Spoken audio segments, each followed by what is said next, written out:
The far right is doing really well in most of the major European countries. I don't know if you know this, chat, especially Germany. The fight for the future and identity of Europe has already started. The polls show there is going to be an increase in the share of the far right, possibly up to about 25%. The balance of power is going to shift. Mass migration, energy, politics, freedom of speech. People want to have a change of politics. If you want to have a strong European Union, then you cannot vote right-wing. You can't. Alors nos hommes politiques, on les côtoie, ils écoutent. Après, je suis pas sûr qu'ils entendent. L'Europe, ça reste qu'une somme de contraintes. A right-wing coalition could water down regulation to protect the environment. It's also a key moment in terms of the trajectory of Europe in the context of a war that's happening on its doorstep.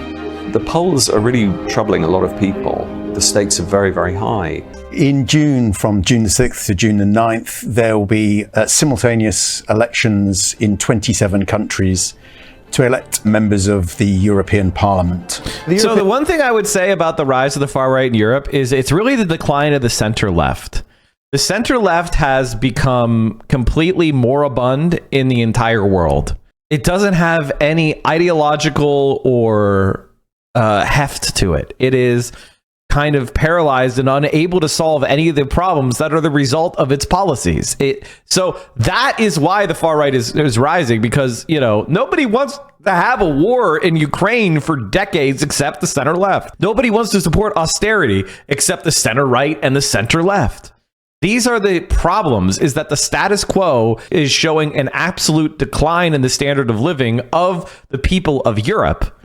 And they don't want austerity anymore. And the far right is the only grouping politically that has momentum because they are creating scapegoats. And they're also economically heterodox. That combination is in response to a lot of the issues that the center left has created, both in domestic and foreign policy. And so this is why it's got a material basis. People are reacting to real things.